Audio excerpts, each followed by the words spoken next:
500 साल तक मुसलमान नमाजें पढ़े। नायर साहब मस्जिद बंद करा के वहां पर पूजा शुरू कर दिए। विश्व हिंदू परिषद जब फॉर्म हुई, जब तो राम मंदिर नहीं था। जो अपने आप को सेकुलर बोलते हैं वो बोल रहे हैं कि दिल्ली का मुख्यमंत्री और जो अलायंस में है, हम हर ट्यूसडे को सूरजकंड पाठ और हनुमान चालीसा स्कूल में, गवर्नमेंट स्कूल में पढ़ाएंगे। गवर्नमेंट स्कूल का कोई रिलीजन होता है क्या? 19 जब जीबी पंत चीफ मिनिस्टर थे तो उस जगह पर 500 साल तक मुसलमान नमाजें पढ़े।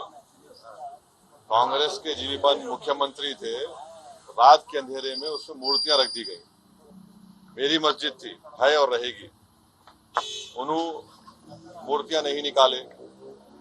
और फिर वहां पे कलेक्टर थे जिनका नाम था नायर। नायर साहब मस्जिद बंद करा के वहां पर पूजा शुरू कर दिए। और 1950s में नायर साहब जनसंघ के पहले मेंबर ऑफ पार्लियामेंट बने। फिर 1986 में लॉक्स खोले गए, बगैर मुसलमानों को सुने। बूटा सिंह शिलान्यास कर दिए।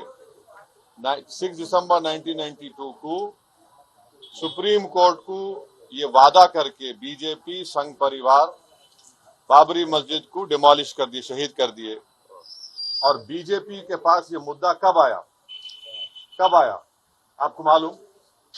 आप लोग मालूम बीजेपी कब उठाई? 1989 में पालनपुर में बीजेपी रेजोल्यूशन पास करी।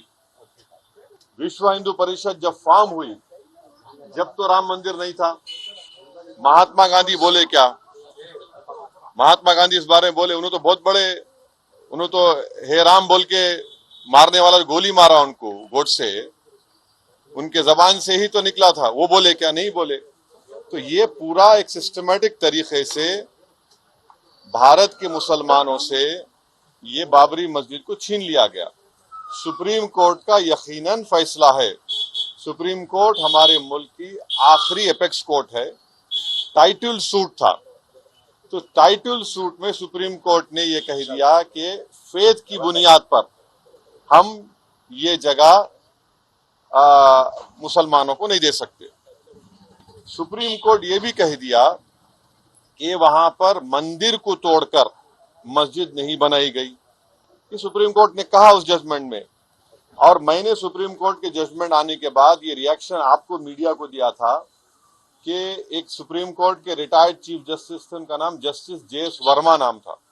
उन्होंने सुप्रीम कोर्ट के बारे में कहा था कि supreme court is supreme but not infallible. ये उन्होंने कहा था, मैं फिर से कह रहा हूं।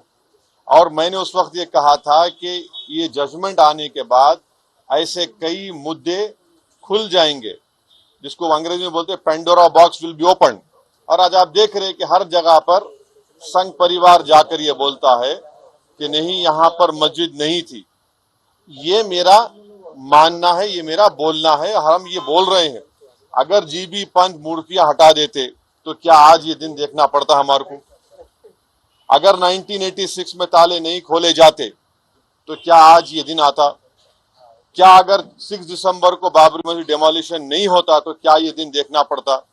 ये सवाल है हमारे, इसका जवाब कोई दे ही नहीं रहा है। और फिर ऊपर से जो अपने आप को सेकुलर बोलते हैं वो बोल रहे हैं कि दिल्ली का मुख्यमंत्री और जो अलायंस में है, हम हर ट्यूसडे को सूरजकंड पाठ और हनुमान चालीसा स्कूल में, गवर्नमेंट स्कूल में पढ़ाएंगे। गवर्नमेंट स्कूल का कोई रिलीजन होता है क्या? अभी तो सबका झगड़ा चल रहा है। क्या झगड़ा है ये? झगड़ा क्या है? अगर मोदी नहीं रहते तो हम भी चले जाते। हम उन सब से पूछ रहे कि बताओ, ये जो मैं बातें कर रहा हूं, 3 इंपॉर्टेंट इंसिडेंट्स बोल रहा हूं। जीबी पंत जब चीफ मिनिस्टर थे 1986, 6 दिसंबर 1992, इस पर क्या बोलना है आप लोगों का? बोलो। कोई नहीं बोलता। इसलिए नहीं बोलता क्योंकि सबको मेजॉरिटी कम्युनिटी के वोट्स को हासिल करने का झगड़ा है। और नरेंद्र मोदी ये काम करके मेजॉरिटी वोट्स को कंसोलिडेट करना चाहते हैं। और इससे पैगाम दे रहे हैं भारत के मुसलमानों के कि आपका भारत की पॉलिटिक्स में आपका क्या मुकाम है, आपकी प्लेस क्या है, ये बताया जा रहा है।